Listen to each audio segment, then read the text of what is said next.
But if you buy the game itself, this got a lot of attention. I don't know if you've seen, $80. That's a lot for a game.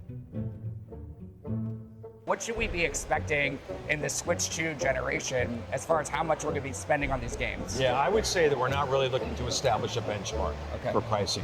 We look at every game and every experience and determine what we believe is the right price point based on that experience.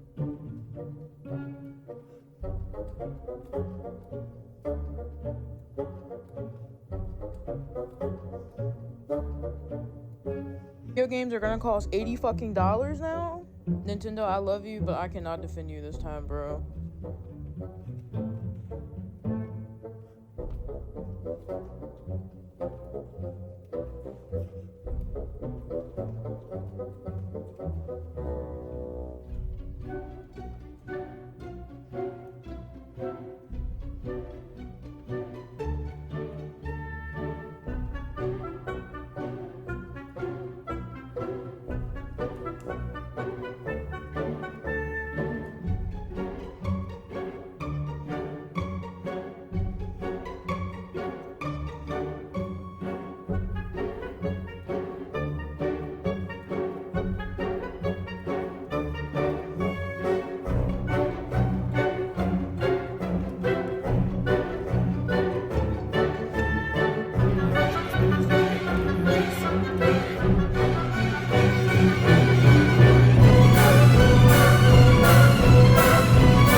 glad society has finally woken up and realized that because this $24 billion company is not our friend. Duolingo released a statement saying that they're going to become an AI-first company. AI can't come up with that.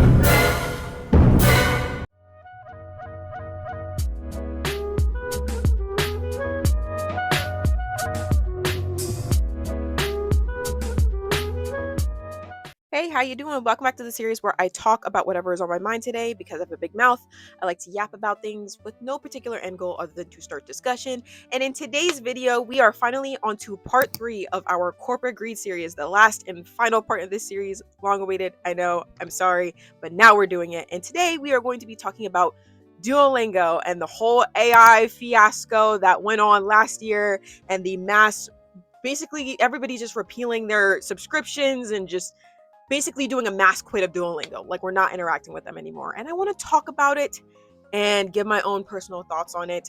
And then we're going to do a little bit of a wrap up on this whole entire series and why we need to kind of start to decenter ourselves from these companies and finding alternatives and just doing something about this mess, because it's getting out of hand. We got to do something. So with that being said, let's start the rant. Also, one thing unrelated. I'm so sorry if you keep hearing like frigid, like little movements. Like I'm gonna move this a couple times. You're gonna hear that. I apologize. I get jumpy a lot. I've realized that the reason that my mic picks up a lot of stuff is because I move a lot. It's just in my nature. I'm sorry. We still working on mic and getting a better mic. And I try to do a mixture of I just don't use the mic at all and I just talk, or I use the mic because some people have said that they liked it better. So just bear with me, okay? I'm sorry. You're going to hear this throughout. I apologize. So it's just me. It's just me. Let's give you a little bit of an idea of what Duolingo is and what the app entails. Unfortunately, this is not the history channel. If you want to know more about how this company started and how it was founded and why it's gone downhill since, unfortunately, this is not the space for that. But I'll give you a little bit of a summary so you get an idea. So Duolingo is what used to be just a language app that was started back in 2009 by CEO Louis Vaughn.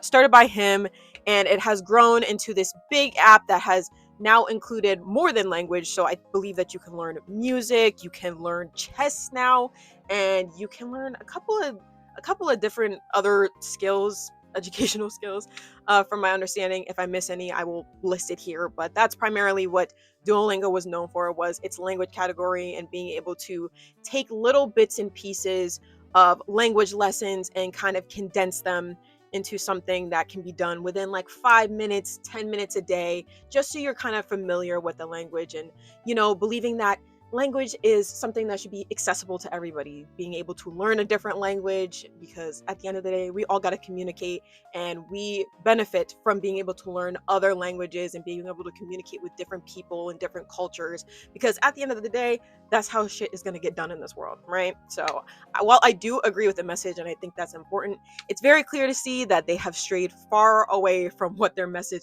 originally was supposed to be, but that's how they got their startup. So my personal experience or exposure to Duolingo is pretty, I think, on par with most people in America's experience with Duolingo, which is doing it in a school setting because it was required for a language class. Like, let's say, for instance, your teacher put on the syllabus, oh, make sure that you do your Duolingo every week and get certain amount of experience on there for it to count. Or sometimes you would get it for like extra credit and things like that. So I don't disagree that like Duolingo was like a nice part to kind of have in education to like supplement to like just a formal language education, right? I think it was kind of like a tool. It was supposed to be used as a tool. And I think for a little bit, sometimes they pitched it as being like a fluency kind of tool, being able to like, you know, build some type of fluency in another language and be able to speak it like no problem, like you being able to do it several times a day or like once a day and stuff like that. You'll build up this like comfortability to the point where you'll be able to speak with somebody and how to carry out extremely like nonchalant conversations like maybe I would in English, right? And obviously that's not the case with Duolingo. I think there's a couple of people who have figured out that Duolingo, no matter how many times you do, you can do this for like a year every day and you're not going to become fluent, right? Because there's more to it other than, you know, being able to recite apple or manzana, okay? Like there's more to it, right? So while I don't think it's bad. I don't think it's a bad thing to be able to have an app and go to something like every day to, you know, familiarize yourself with the language or make sure you don't forget basic things. It's not going to build your fluency. So I think it's more of a tool rather than something that can supplement learning from somebody, like learning a language from somebody else or taking a formal class or using a textbook or whatever. Like it's not it's an addition. So that was my introduction to Duolingo, was doing it in school, mainly freshman year. That's when I kind of got introduced to it. I did like the simplicity of it. I did like the little characters that were on the screen, and it made things very easy. That's the one thing I will give it credit for. And you know, I really thought that like even if I leave my Spanish classes and whatnot else, like I'll be able to learn something, or I'll be able to know something to speak to somebody, right? And I think that was the appeal for a little bit, was just the amount of language that you could learn. It's not just Spanish, it's Japanese, it's learning German, it's learning Vietnamese. Like it's a lot. It's a lot. There's a lot of languages in there. I'll try to put up the number of languages that you can learn on there, but I feel like it gave me a little bit of hope. And not only that, it's not behind, originally it wasn't really behind much of a paywall, right? Okay. It's a free app, right? You know, you don't really have to pay to do anything or whatever. And I remember in the early days when it didn't really have, at least to what I can remember, many ads, right? Like you would go into the app and like complete a lesson, and then maybe there would be like an ad right after, and there was no like additional services to it. It was just maybe a quick 5-second, 10-second ad, right? Nothing too crazy. And there was a lot of freebies that you could get while playing, and like, you know, rebuilding your stamina and whatnot else, because there's only so many lessons that you can do within a certain time frame before you run out, and eventually maybe you get like, you have to wait until it refills, right?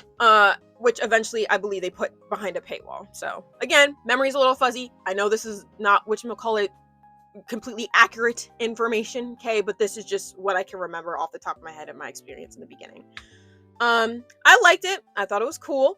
I liked the little free lessons that they would give you, like learning the flirt in Spanish. Like, ooh, okay, all right, come on, that's hey. I was with it. I think it was nice. They used to have like little classes like that, and like, you know, I thought it was good.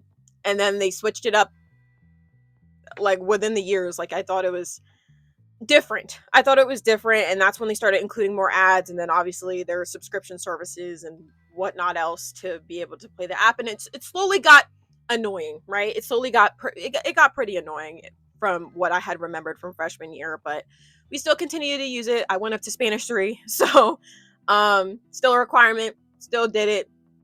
That's whatever. So that's my personal experience with the app. May not completely be accurate. Maybe some of y'all have used the app before. Let me know if you have.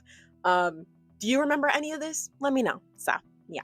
So eventually I graduated high school, right? And I kind of put Duolingo to the wayside. It was maybe something that I thought about coming back to, but never really made the formal decision to, until I started kind of scrolling a little bit on social media. I've always wanted to learn a different language. I always want to be fluent in a different language, but I feel like I struggle like any other human being, which is just commitment, and I don't know where to learn the language and whatnot else. Like the two things that I would the one language I would love to be fluent in is Spanish. I would love to. I feel like my family knows a lot more when it comes to speaking Spanish, and can actually carry out conversations because they've known people in their lives who can speak it fluently. So therefore, they're more familiarized with it. And I feel like that's kind of the best way to learn a language, is hearing it all the time and picking up stuff. But I don't have that, unfortunately, in my life. So it's a little bit harder for me to be able to do that. Okay, living in a city is very different from living in a suburb. So I think that was kind of frustrating for me. Duolingo had been like the easiest way for me to kind of get into that, or at least learn the basics of a language. So I was like in the back of my mind, like, I know the basics and I know I want to learn more, and I can't just forget my my ABCs and 1, 2, 3s, my uno, dos, and treses. Like I can't do that. So I thought I would revisit it in the future. And what do you know? I do, because I started scrolling on social media and I start seeing advertisements for Duolingo, and the Duolingo owl, which is their mascot, with a bubble butt. What? Hold on. Like, why has it got a bigger ass than me? Like, what? Like, I used to be seeing like random stuff just on their official page, and it used to make you go like, what is this, like an actual like company page? Like, why are they doing this? Like, that's so crazy and whatnot else. So I think you can kind of get into what I'm about to talk about next, which is the fact that there's a lot of companies nowadays that love to pitch themselves as being your Gen Z bestie, right? Or being in with the youngins and the young teens and the kids and the brain rot and yada yada yada. You get what I'm talking about. Like, you will see a page with an official check mark beside it, and it'll be like Nutter Butter posting some like shit post or something, or posting something that I'm pretty sure like a Gen Alpha would laugh at, like this. I love Nutter Butter. That's the official Nutter Butter page. Would you think that's official? No, because we've known companies in the past to just be kind of this formal thing, like, oh, customer service type of mentality, like, oh, are you okay? Like, how can we help you and stuff like that, like responding to like general questions. It's never been like I don't know, like, it's never been like Dove soap being like, yes, scrub your ass with our soap. Like, what? Like, what are you talking about? Like, and at first when I started seeing this stuff, I thought it was funny, like, and I just start looking through their page and I was like, oh, this is actually kind of hilarious, and this makes me want to learn a language again. It all started with like, I think like the Duolingo owl, like since the app sent so many notifications when you left to draw you back in, it started to become like a running joke with like, just regular average people, that the Duolingo owl was like a stalker, right? Like, oh my dog, like the Duolingo owl is going to end you if you don't complete your lesson on time and stuff like that, or you don't get enough XP or like whatever. And it started becoming a running joke. And the company themselves, I believe their marketing team, started noticing that, and they were like, what if I just get the idea to have an underpaid intern, put them behind a keyboard and monitor our Twitter and, just any other social media platform that we have for the public. And why don't we get them to say something like a little bit quippy and kind of play into this persona of the stalker Duolingo owl that's going to hunt you down and kill your family if you don't complete your lesson, because people found it funny, and the account is actually engaging with the audience. So obviously it's a very good marketing tactic, right? It's the ploy of interacting with your audience so they're more likely to join the app, which a lot of people started doing, and I did. Okay, I thought it was funny. I did think it was funny. All right, I'm human, we're all human. I think it's okay, and we don't have to act like this one holier than thou person that's like, I never actually found it funny. And I'm so happy people are starting to realize that. And how could you not tell when, like, you are not above like marketing tactics. Okay, you're not above psychology and the tactics that they use to get up in our head and get our money. All right, you're not above that shit. So let's cut that out right now. It's a really smart tactic and it drives engagement. And there's a reason that this started getting popular in the first place. Like, this is nothing new. Companies have always tried to find different ways to like appeal to people, but now more than ever, it's like being able to go into a comment section as like a company intern and like type something out that young people will like and everything like that. That's like it's just something that's been more common now that I noticed, but it's not something that's new, right? Okay, I think our earliest memory of having a company just do like something witty or like clap back in like a young spry chicken kind of way to engage people was like the Wendy's, like the Wendy's phenomenon. Y'all remember that? Like how the Wendy's Twitter we thought got taken over by just some random or something like that, and how the Wendy's, like if you responded to Wendy's and stuff like that, they'd like clap back to you or something like that, and like they're unspoken about beef with like McDonald's, and saying that their beef is fresh, and like, oh, if you want like frozen burgers, you should probably go to Burger King. Like, you know what I'm talking about, like that underlying beef between those like companies and everything like that. We were all under the impression like, what, the Wendy's app is going crazy, like what is this? I forgot what time around that was, but I'll put the date up, and I'll put maybe a few tweets up to give you an example. But that was like my earliest memory of like a company like choosing to do a certain tactic of like engaging with its audience in a way that they can relate to get them to buy their products and talk about them again, drive this urge, this engagement to like know more about it. So then they like kind of like play into that persona, because that's what gets them the big bucks. And as you can see for Wendy's, it worked for a good time. Like, you had people even like cosplaying the Wendy's mascot, right? Like, and like just like creating like different scenarios and everything like that. All of those things I felt like came from just Wendy's playing into that persona, playing into what people liked. And I feel like that was like the first social experiment of those kinds of things. I'm sure there's been things before that, but that was my earliest memory of it. So this whole thing with Duolingo is nothing new. It's just become something more popular, especially after COVID times where everybody was like indoors and you can see what everybody's doing and what all these companies are doing to get back their engagement, right? And that just happens to be the most popular method. So I think it's definitely smart. It's definitely smart, and I'm sure they have their own set of psychologists in that marketing room that are just like, yep, all you got to do is this. All you got to do is that. All you got to do is get your unpaid intern or your severely underpaid intern to just say something, and then they'll just eat it up, And it worked. It worked for a little bit. And I don't think we talk about, I'm going to say the quiet part out loud, what we don't talk about is like how like giddy we kind of get when we see that, right? Like, isn't that kind of crazy? Like, it's not like it's a person, right? Like we kind of treat it like it's a person, like in our head, right? But like, this is like a company, right? This is a company. You're not talking to like the actual Duolingo owl, like it's like a person or whatever, right?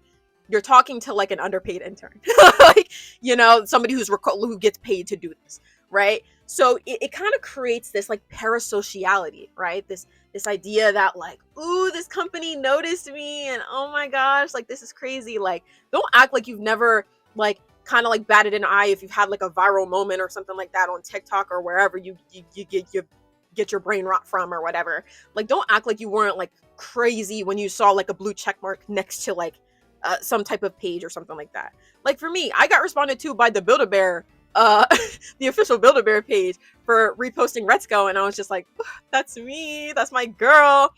And they responded. And at the time I was thinking about it, I was like, that's cool, but I have to remember that's a company, bro. Like that's just an intern. The intern thinks I'm cool, not the company. Okay, this is like, this is it's a big entity. And I was trying to like downplay it. I was like, this is cool. I want to think this is cool. Like, I'm human. I gotta acknowledge it. But also, why am I so excited, right? Like, why am I like so excited? It's just a company page. Like, why do we get so excited by it? Because we always like, when you see viral moments on social media and you have a bunch of like companies like commenting like, hey bestie, check your DMs and stuff like that, we want to send you something, it's kind of like a marker of success, like you've made it, oh my dog, like you're in the eyes of all these companies. And I think it's interesting that in the system that we're living in, that we place so much value on like, if a company like comments, that equals like money and views and fame, and like, you know, like it just equates to something monetary, like they like, and that's like success, right? I think that's just kind of interesting. I don't know, I'm just kind of like, why do we place so much like value on that, something that like is just gonna like is money, something that's related to money, brands equal money, like, you know, that's the whole point of why you'd want like a brand to comment on your page,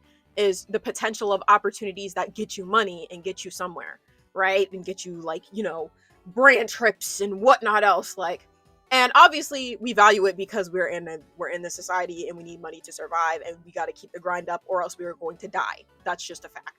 Like, we're forced to participate in this, so it's understandable why, but I think we can benefit from just like questioning that sometimes, as you can see what we're going to talk about later, and what happens when, you know, the facade is over, the parasocial relationship is over, and companies got to do what companies got to do, which is protect their bottom line. I find that interesting, and Wendy's obviously was like a great case study of this, and so is Duolingo, being able to cause this like separation between what actual like the transactional relationship you have with just buying, like purchasing things and services and whatnot else, and acting as though they're your friend, right? I think there's something a little bit wildly sick about that, but also like, wow, we've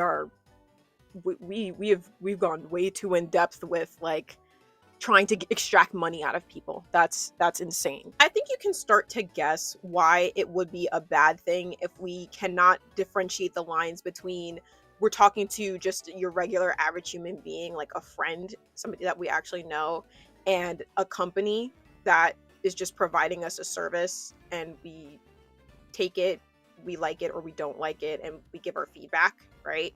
I think you can guess why that would be kind of a little bit of a doozy and whatnot else, because if we are so entrenched in this parasociality of something, like think about it from like a celebrity standpoint, you really like somebody, you're like, oh my gosh, I'm so gung-ho about him, you start to create this image in your head that whatever this person does, right, is good. Okay, they look good, smell good, taste good, look great, whatever, like they're the perfect spit and image of who you'd want to be involved with or associate yourself with, right?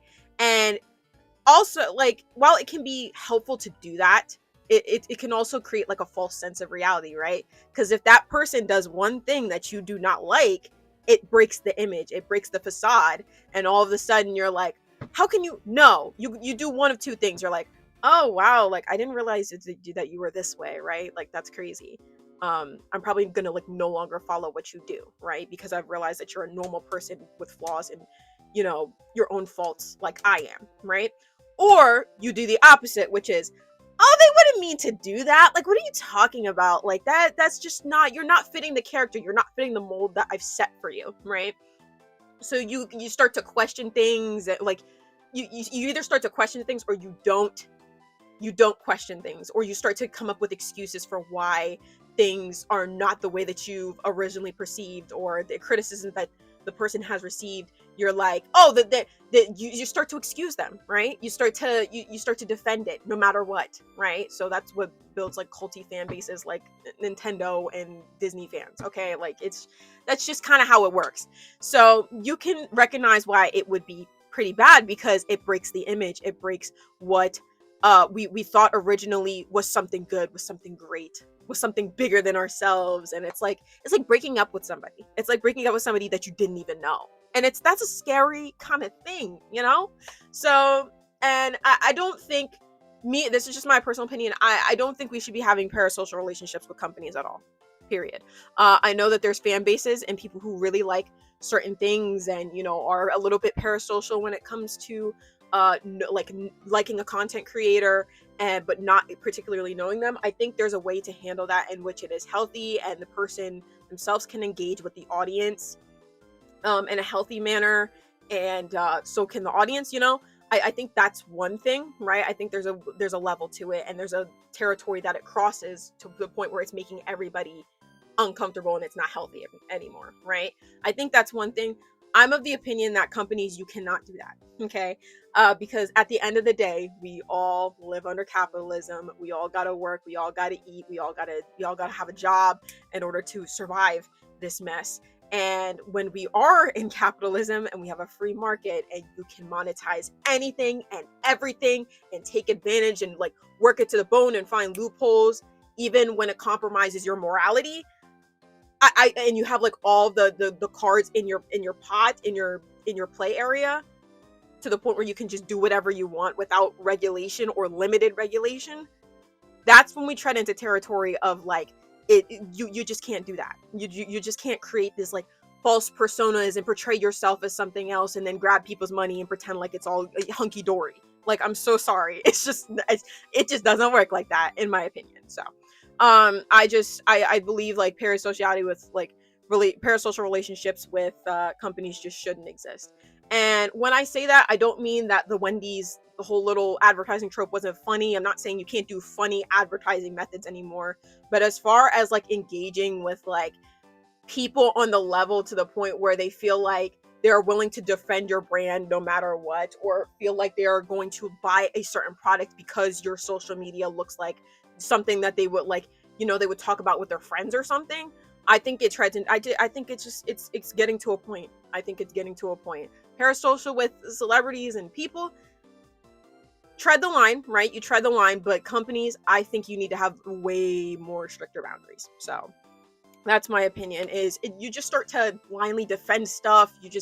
And then once the company breaks their image, once Duolingo breaks their image, it's not a party anymore. Suddenly everybody's shocked and remembers that we are in a system where nobody gives a shit other than money. So everything was going great with Duolingo, you know, they're tweeting, everybody's laughing, engaging, their marketing team is getting a budget increases and everything like that. They're doing what they can to get everybody to just be on this platform and spend as much money as possible, right? Pretending to be your bestie. All up until last year, where they decided to open their big fat mouth and show that, oh, actually, we're not your Gen Z bestie. We're Jeff Bezos and Mark Zuckerberg in the living flesh.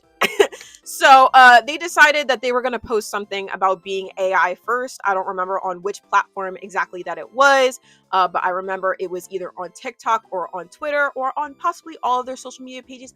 I don't know. I'm going to have to fact check that, but I will try to put up an example.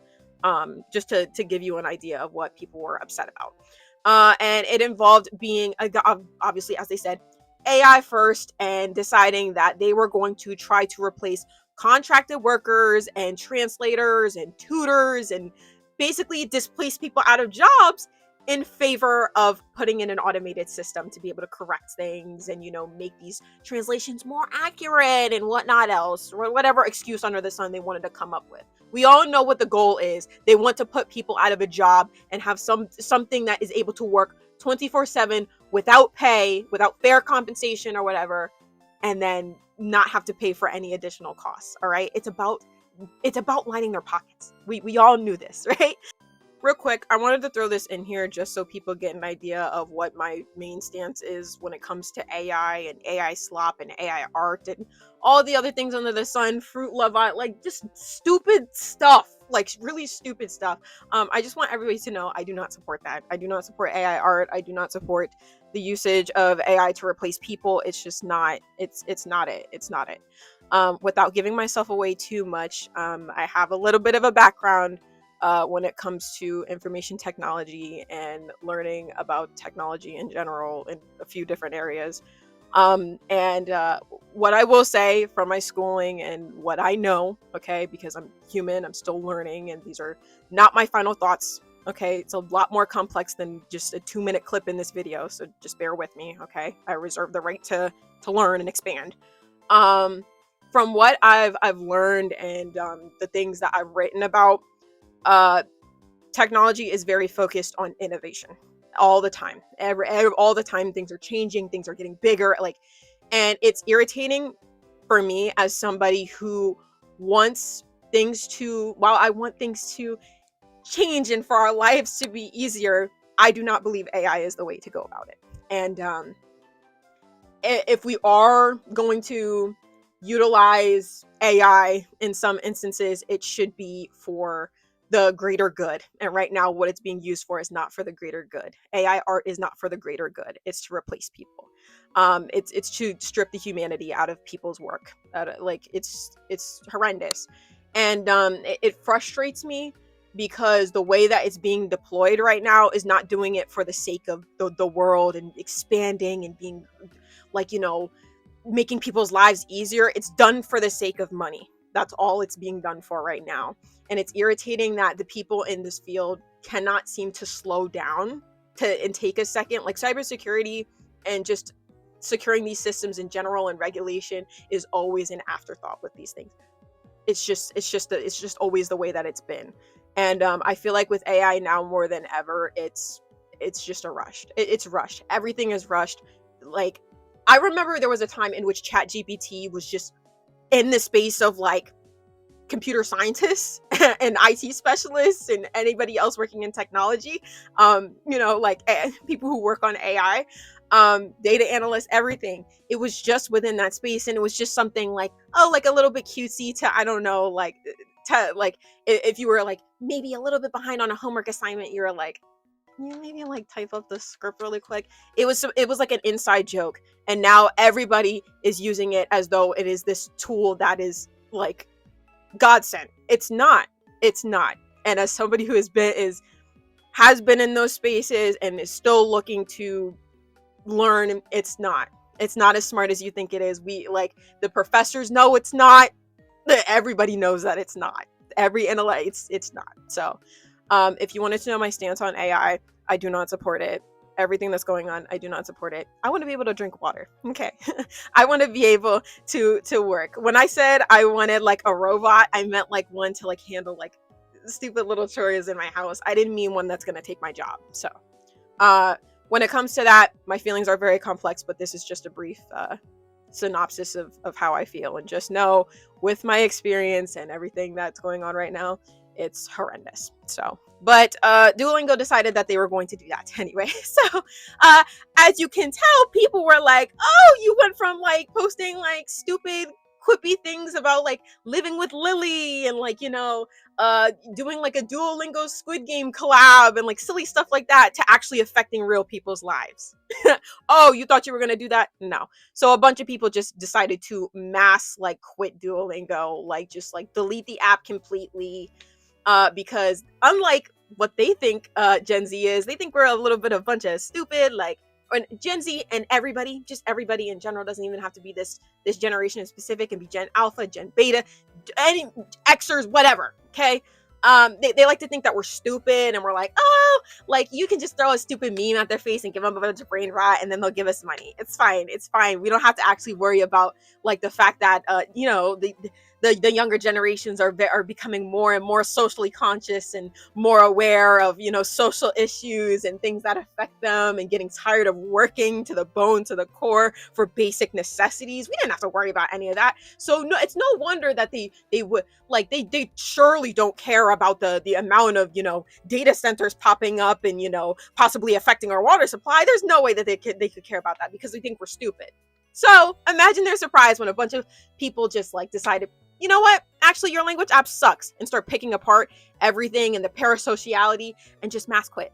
So around during the time of like, I believe it was 2025. I can't remember the month span and whatnot else, but, or the span like within this happening, but I mean, people were hosting like Duolingo, like ending your Duolingo streak parties and whatnot else, like making memes, like all that, and how you decided to ruin your audience's trust simply by just removing the human aspect, right?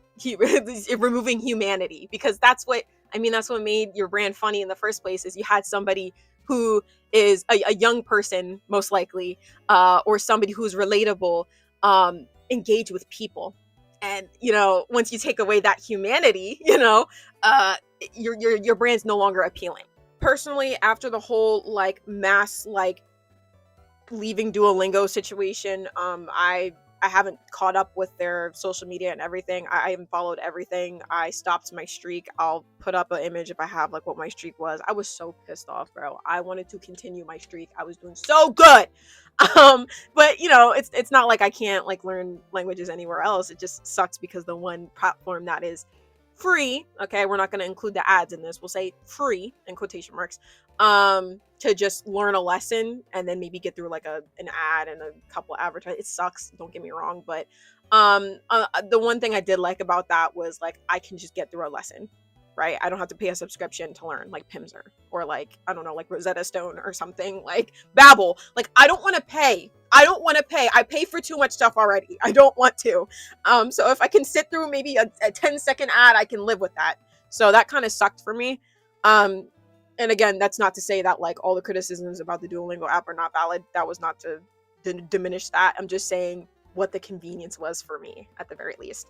So that sucked. I ended my streak. I unfollowed everything social media related to them because obviously the facade was broken and now we're here. And while I don't exactly know nor care to know what's going on with like Duolingo and whatnot else, from what I could tell, people are saying that the engagement is not really there too much anymore. Like, you know, it's like lackluster from what I know. Like their reputation is cooked from what I know. Like obviously people are still are still using the app, and if you still use it, that's your business, not my business. I don't need no update, right? So you know, there's still people who use it and stuff like that for the sake of just being able to keep up with language, but maybe not support the company, things of that nature kind of going on. But it's definitely the engagement I don't think is as strong as it used to be, and the trust in the brand is as strong as it used to be after that whole thing went down. Again, I myself just stopped strictly, like I just don't want to see anything Duolingo related, nothing. And I feel like that's just a result of what happens when you are so infatuated with like a brand. I don't want to say I don't want to say it like in an obsessive way, but like, oh, like I really like them and I'd buy their merch, and like, you know, it's cool, like it's fun to see on social media and you wouldn't maybe skip past it kind of thing. That's what happens when you get so like a little bit too entrenched, and then you find out that, oh, that actually this is just like any other company, any other brand, you know. So that's why I think this was like one of the cases in which I started realizing that like these companies that engage with like people in the comment section, it's just you start to see, like, it rubs me the wrong way now, is what I'm trying to say. It rubs me the wrong way. I don't see it as like something funny as much anymore. I see it as just a marketing tactic. I see it as a way to just get people to buy what you're trying to sell them, in a just weird psychological kind of way. It's weird. So it's just not for me anymore. Am I gonna give up my pursuits on language completely? No. But have I found a good replacement other than like Duolingo? And again, it's more of like a commitment thing. Duolingo was like the 5 minutes a day kind of situation. I haven't found one. So if you have any suggestions, let me know. You know, I don't really want to spend money. Okay, y'all got a group chat or something free? But you know, you get what I'm trying to say. So yeah, I feel like this whole thing with Duolingo has just ruined them. It's ruined them. I hear that their app has gotten worse. I've heard a bunch of things. So if you've heard anything else about Duolingo in regards to what they're doing now and what you might have done during that time, let me know. I would love to know. So with that being concluded, I'm going to just wrap this whole series up for you guys right now. All of the companies we've talked about in this video are things that I've been interested in and things I'm sure that you have been interested in, right? Okay, you've either grown up with them and you know, you love their properties and whatnot. They're something new, you know, that you just want to try out, trendy, whatever. And then there's ones that, you know, like have just been useful in your life and have made you laugh and smile and whatever. But I think what's important to remember at the end of the day is that these are all companies, right? I feel like it's common knowledge, but it needs to be repeated, and I'm going to say it in the most serious way I can. These are companies. Your relationship to companies in general, whether it's who produces your car, who makes your bed, who makes things that you like, whatever, okay? Unless we're talking small indie, right? These major corporations are just that, okay? it's a transactional relationship. You should be thinking of it as a transactional relationship. You pay for a service, you get something out of it, and you know, you give them your feedback. That's how you need to start looking at a lot of these things, because I feel like a lot of us are, it's like we are like emotionally invested in a lot of these things, right? And it's inevitable, right? I'm not blaming anybody for this. I'm not blaming myself for this. Like it's inevitable. We feel some type of way when we engage with these things because we are so conditioned to. And what's important to remember is that all of this emotional pent-up energy, when a company does something that's greedy, like all of these ones have, like has done something that has like ruined the image for us, or has like, you know, make us question our trust, I see us getting so upset and emotionally invested and just like talking about, like, obviously talk about it or whatever, right? But like to the point where it's like it hurts. It hurts a little bit. And I'm here to tell you today that we need to start taking steps to remove ourselves from that emotion and look at it as a transaction and get us receiving something, right? And when we're not happy, we need to let the world know. Okay, we need to say we're not happy. Okay. I see so many people when it comes to talking about Nintendo, talking about how things have went downhill since Iwata died, and you know, oh, but I really like Popmart, and like, you know, I genuinely like Labubu's and I want to collect them, but they have such a bad reputation and image now. And you know, Duolingo being like funny, and like you liking those kinds of things and those marketing tactics because you find it familiar. I understand being emotionally invested in these things and whatnot else, but we need to kind of come back to a space of reality where we start treating this stuff like our car manufacturer, right? We gotta start removing that parasociality that we have with these people, because all of these companies, I'm sure in some way, it's not just Duolingo, we have some type of parasociality with it, right? Like we need to come back to the motherland. We need to come back to the space where we are holding these people accountable and treating it as though what it is. It's transactional. It's not something you need to get yourself emotionally tied to and whatnot else, right? That's kind of how I'm starting to feel about just companies in general, like really big ones.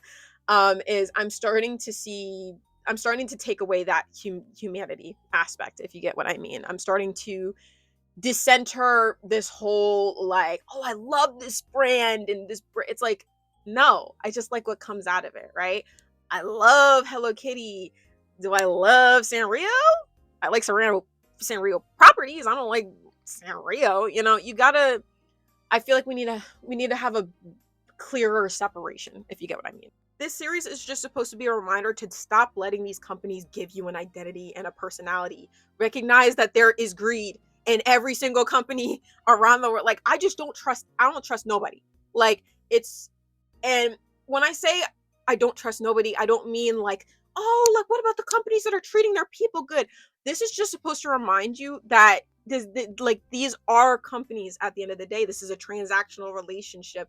You can't be so emotionally invested to the point where you are like just relieving criticisms of any kind, even if they're dumb and you don't like them, from a brand. Like, you can't, like, stop trying to diminish that stuff. You know why? Because you are part of that.